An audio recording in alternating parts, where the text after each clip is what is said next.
계엄령, 계몽령 무슨 얘긴지 기사 보겠습니다. 계엄은 계몽령, 의원 아닌 요원 빼내라 한 것이다.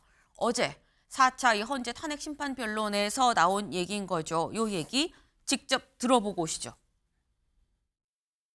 이 사건 비상계엄은 처음부터 반나절 계엄이었고 국민들이 경각심을 호소하기 위한 것이었습니다.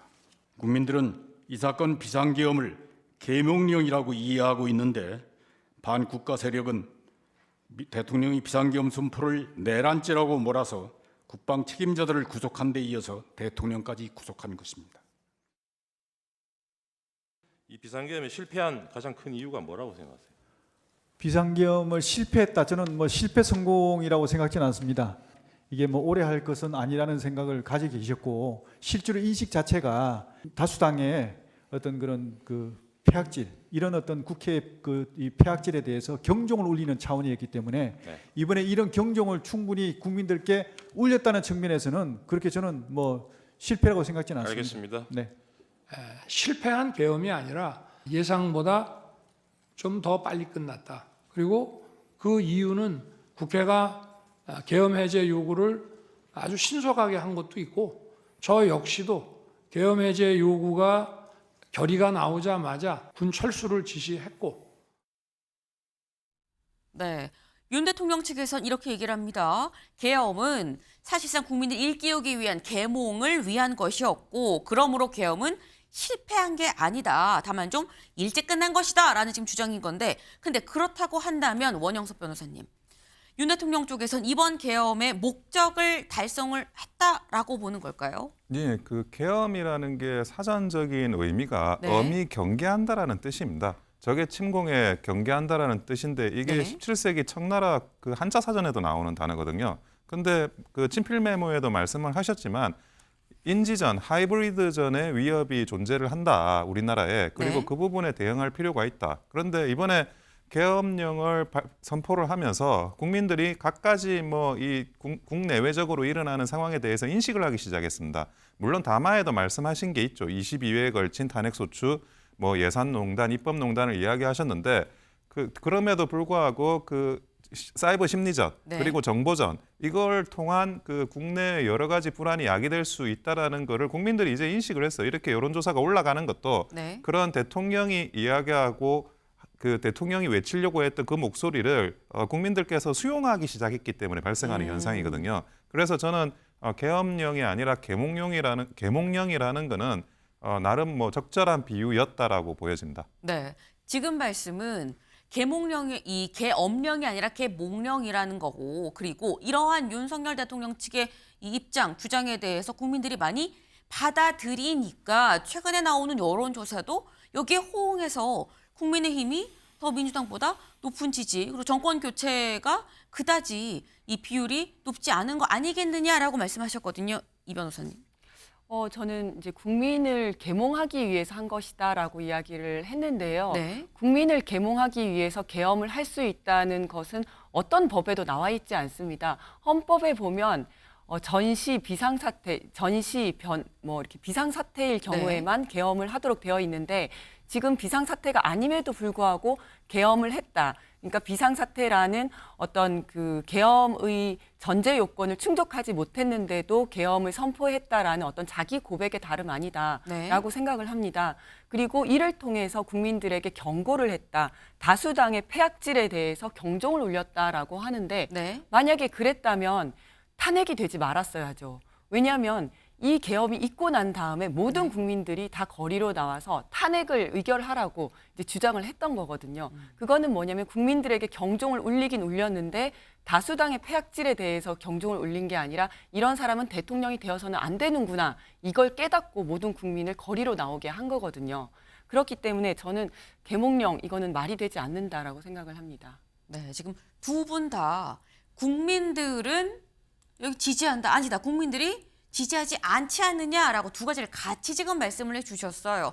지금 현재 이 굉장히 실질적으로 여론조사를 봐도 양쪽으로 완벽하게 좀 나뉘는 듯한 이런 모습이 보이고 있는 거죠. 이 얘기가 그대로 지금 두 분이 해주신 말씀에 좀 녹아있는 게 아닌가라는 생각이 좀 듭니다. 네. 지금 사실 저희가 계엄 목적이 무엇이냐 여기에 대해서 뭐 계몽이다 뭐 아니다 지금 이 말씀을 지금 하신 건데 탄핵 소추를 한 국회 쪽에서는 뭐라고 얘기를 하냐 이번 계엄의 목적은 결국 국회 해산하려고 했었던 거 아니냐라고 주장을 하고 지금 있는 거죠. 근데 그 근거로 끌어내라 의원들 끌어내라라고 얘기하지 않았습니까? 라고 지금 얘기를 하고 있는데 여기에 대해서 윤석열 대통령 측 이렇게 얘기를 했습니다. 들어보고 오실까요? 요원을 빼내라고 한 것을 김병주 국회의원이 의원들 빼내라는 것을 통과시킨 것이죠. 네, 그렇습니다. 이 본회의 의사당 안에는 들어가 있던 요원들이 있었습니까? 없었습니다. 없었죠. 그리고 의원들이 아니고 요원들일 것 같으면 이 군인들이라는 얘기잖아요. 그렇습니다. 그러면 그 철수하라고 그냥 말로 지시하면 되지 뭘 끌어냅니까? 그게 아니고요. 지금 이제 우리 군 병력들 요원들하고 국회 있는 직원들하고 이렇게 지금 밀고 당기고 하면서 굉장히 혼잡한 상황이 있어가지고 야 이거 잘못하다가 알겠습니다. 압사 사고가 나겠다. 네네. 일단 빼라. 예, 그래야만 알겠습니다. 이게 충격이 완화될 수 있지 않냐. 알겠습니다. 그 얘기입니다. 예, 30... 네. 이지은 변호사님. 네. 지금 얘기를 들어보니까 의원이 아니라 요원을 빼내라고 했는데 중간에서 김병주 의원이 이거를 좀 이렇게 와전을 한 거다라고 지금 주장을 하고 있습니다. 이게 아마 어저께 국민들이 가장 황당해했던 이야기가 이 부분이 아닐까 싶은데요. 정말 바이든 날리면 2탄이다 이런 얘기까지 나오고 있습니다. 정말 요원을 보내놓고 이게 아니다 싶으면 철수해라고 지시를 하면 되는 건데 네. 거기에다가 요원을 빼내기 위해서 군인들을 다시 보낸 거죠. 그러면 군인들을 빼내기 위해선 또 다른 사람을 또 다시 또 거기다 보낼 겁니까? 그건 아니지 않습니까? 그리고 이 부분과 또 다른 지금까지의 주요 참고인 그다음에 공범자들의 진술과도 굉장히 배치되는 면들이 많습니다. 예를 들어서 국회의원을 체포하라는 명령을 받았다는 내용들은 홍장원 제1차장이라든지 조지호 경찰청장 그리고 곽종군 사령관 등 여러 이제 공범자들이 다 그 이야기를 했거든요. 네. 다들 윤석열 대통령 또는 여인영 사령관 등 다른 사람들을 통해서 국회의원을 체포하라. 그리고 그 명단까지 나온 상황이기 때문에 다른 사람들의 진술과도 부합하지 않는다라고 말씀을 드리겠습니다. 네, 지금 다른 사람들의 진술과도 부합하지 않는다라고 말씀을 하셨는데 곽정근 전 사령관이 이렇게 얘기를 했었죠. 잠깐 들어보고 올까요? 대통령께서 비화폰으로 제게 직접 전화를 하셨습니다. 의결 정족수가 아직 다 안 채워진 것 같다. 빨리 문을 부수고 들어가서 안에 있는 인원들을 끄집어내라 라고 말씀을 하셨습니다. 체포 구금 지시하지 않았다. 곽종훈한테. 그리고 황당한 가짜뉴스다. 그렇게 어제 그 헌재 과정에서 이야기가 나왔습니다. 우선 제가 지금까지 계속 대통령께서 얘기하신 그 두 번째 발언에 관련된 것은 분명하게 제가 사실이라고 다시 한 번 더 말씀을 드리고 네, 지금 곽종근 전 사령관은 뭐라고 얘기했느냐. 의결 정족수가 다 안 된 것 같으니 의원들 문 부셔서 끌어내라라고 내가 들었다. 그리고 그 얘기는 또 분명하다라고 또 최근에 다시 한번 또 국회 국정조사위원회에 나와서 다시 한번 또 얘기를 했었어요. 원 변호사님. 근데 이게 지금 요원을 끌어내라고 하는 거라면 의결 정족수 얘기가 왜 나왔느냐라는 얘기를 할 수도 있거든요.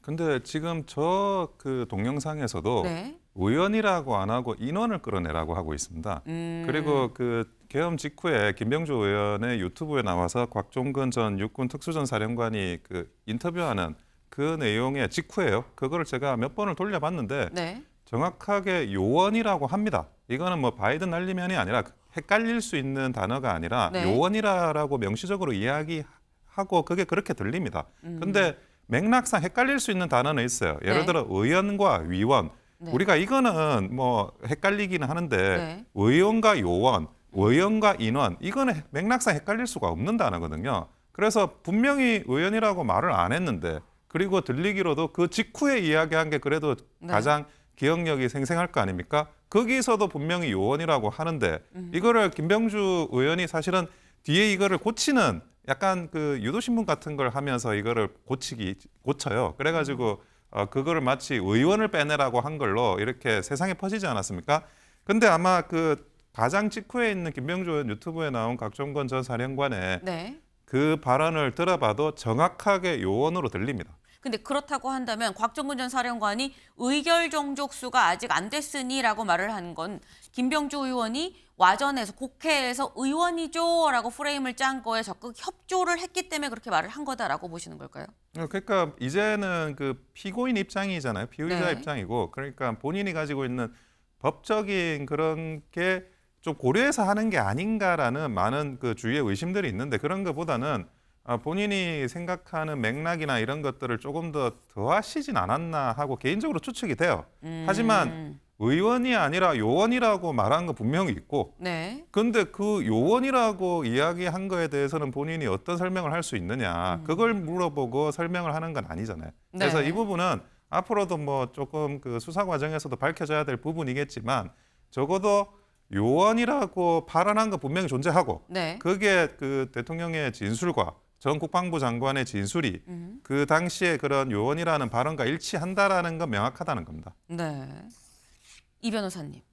지금 말씀은 분명히 요원이라고 제일 처음에 곽종근 전 사령관이 공개적으로 얘기할 때 요원이라고 얘기하지 않았느냐. 그 뒤에 뭐 의결 종족수니 뭐니 뭐 다른 얘기들을 하는 거는 그건 사실상 본인의 어떤 지금 상황에 비춰서 같이 협조를 하는 차원일 수도 있다라는 말씀을 하셨거든요. 저는 아예 반대로 생각을 합니다. 왜냐하면 처음에 이제 뭐 요원이라고 했는지 의원이라고 했는지 발음이 약간 헷갈려서 잘 못 들을 수는 있는데 네. 이제 그 맥락적으로 판단을 해야 된다고 생각을 하는데, 이 사람들, 즉 곽종근 사령관이라든지 조지호 전 경찰청장, 홍장원 제1차장, 이런 사람들이 본인이 국회의원을 체포하라는 명령을 받지 않았음에도 불구하고 굳이 체포하라고 내가 명령 지시를 받았다라고 거짓말을 할 이유가 전혀 없습니다. 왜냐하면 이 사람들이 지금 내란의 주요 종사자의 혐의 또는 의심을 받는 이유는 네. 그런 체포 명령을 받았고 그것을 어디까지 실행했느냐, 그것 때문에 지금 다 혐의를 받고 있고 의심을 받는 거거든요. 그래서 본인이 굳이 그런 말을 듣지 않았는데 이런 거짓말을 할 필요가 없다라고 생각을 합니다. 네. 사실 지금 저희가 관련한 내용들을 당사자들의 얘기 그리고 주변인들의 어떤 진술 얘기를 좀 다 종합을 했다 보니까 여기랑 여기랑 안 맞고 여기랑 여기랑 또 안 맞네. 뭐가 진실이야. 진실을 알 수가 없는 상황이죠. 그래서 지금 저희가 자꾸 얘기를 나눠보는데 아까 말씀처럼 결국 이런 부분이 사실상 수사로 이루어져야 되는, 밝혀져야 되는 부분이 아닌가라는 생각이 좀 듭니다.